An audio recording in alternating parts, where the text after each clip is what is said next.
வணக்கங்க. இன்றைக்கி மாடி தோட்டத்தில் மஞ்சள் அறுவடையை பார்க்கலாங்க.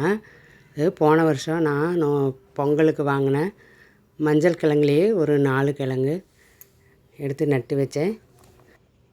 அது இந்த அளவுக்கு முளைச்சிருச்சு. 6 மாதம் முளைக்கவே இல்லைங்க. நீ முளைக்காதுன்னு நினச்சா அப்புறம் மறுபடியும் முளைச்சி வந்தது. அது இந்த அளவுக்கு மஞ்சள் கிடச்சிருச்சு. வாங்க நம்ம எப்படி அறுவடை பண்ணுறதுன்ட்டு பார்த்துக்கலாம். இது இந்த மாதிரி தான் ஃப்ரெஷ்ஷாக இருந்த செடி இந்த மாதிரி ஆயிடுச்சுங்க. இது விளைஞ்சிருச்சுன்னா இப்படி தான் ஆயிரும். சருகெல்லாம் காஞ்சி போய் இலையெல்லாம் மஞ்சள் கலராக பழுத்த மாதிரி ஆயிருங்க. அதுலேயே நம்ம தெரிஞ்சுக்கலாம் மஞ்சள் விளைஞ்சிருச்சுன்னு. எப்போவுமே இது பொங்கலுக்கு முன்னாடி ரெடி ஆகிருங்க. பொங்கலுக்கு அறுவடைக்கு தயாராகிடும் எப்போவுமே மஞ்சள். இப்போது இதை நம்ம அறுவடை பண்ணிடலாங்க. இந்த அளவுக்கு இலையெல்லாம் பழுத்துருச்சு. இது எப்படி பண்ணுறதுன்னு பார்த்துக்கலாங்க. இந்த க்ரோ பேக்கு ரொம்ப இதாகிடுச்சுங்க. இனி இந்த க்ரோ பேக் நம்மளுக்கு யூஸ் ஆகாது. அதனால இதை கட் பண்ணி எடுத்து செடி மஞ்சளை அறுவடை செஞ்சிடலாங்க. அதனால் நான் இதை பேக்கவே அப்படியே கட் பண்ணி எடுக்கிறேன். அது 4-5 வருஷத்துக்கு முன்னாடி நான் தார்பாய் வாங்கி தைச்சதுங்க. அதுவும் 4-5 வருஷம் தாங்கிடுச்சு. அப்படியே ஃபுல்லாகவே கட் பண்ணி நம்ம எடுத்துக்கலாங்க. எடுத்தாத்தான் மஞ்சள் கிழங்கு நம்ம எடுக்க முடியும். கீழே இருக்கிறனால இந்த அளவுக்கு எடுத்து இப்போது அப்படியே மண்ணோட கீழே இருக்குதுங்க. பூரா மண்ணாக இருக்குது. இது இந்த அளவுக்கு நிறையா நல்லா கோப்பிட்டு மணல் இதெல்லாம் கலந்து வச்சுருந்தா இந்த வேரெல்லாம் கிழங்காக வந்திருக்குங்க. நம்ம இப்போது நிறையா கிழங்கு மண்ணுக்குள்ளேயே அப்படியே மண் கெட்டியாக இருக்கிறதுனால மண்ணுக்குள்ளேயும் கொஞ்சம் உடஞ்சிருச்சுங்க. மண் பொலவளப்பு தன்மையோடு இருந்திருந்தால் அப்படியே நம்ம அழுங்காமல் எடுக்கும்போது வந்துடும்.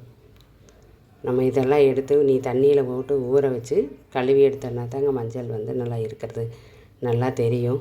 நீ இதெல்லாம் தனித்தனியாக எடுத்துடலாம்.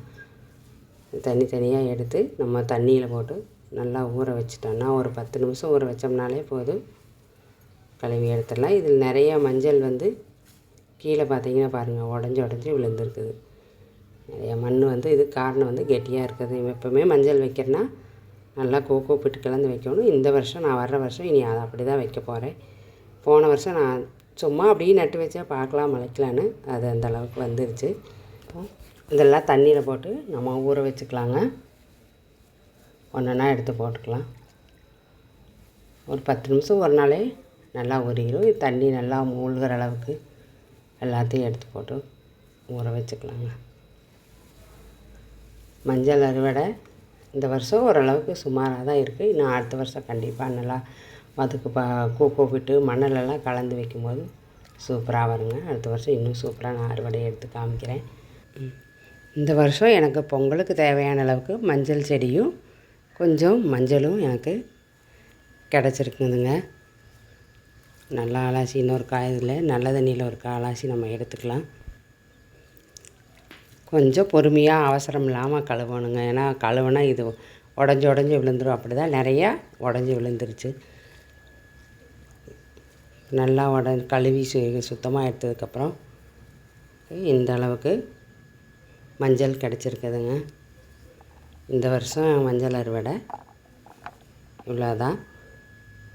அடுத்த வருஷம் இதை விட நான் சூப்பராக நிறையா மஞ்சள் அறுவடை எடுத்து காமிக்கிறேங்க. நன்றி. நீங்களும் முயற்சி செஞ்சு பாருங்கள். சும்மா நீங்கள் பொங்கலுக்காக வாங்குகிற 2 மஞ்சளை செடியில் நட்டு வச்சாவே போதும், நமக்கு வீட்டுக்கு தேவையான செடி கிடச்சிக்கும். பொங்கலுக்கு தேவையான செடி கிடச்சிரும். நன்றி.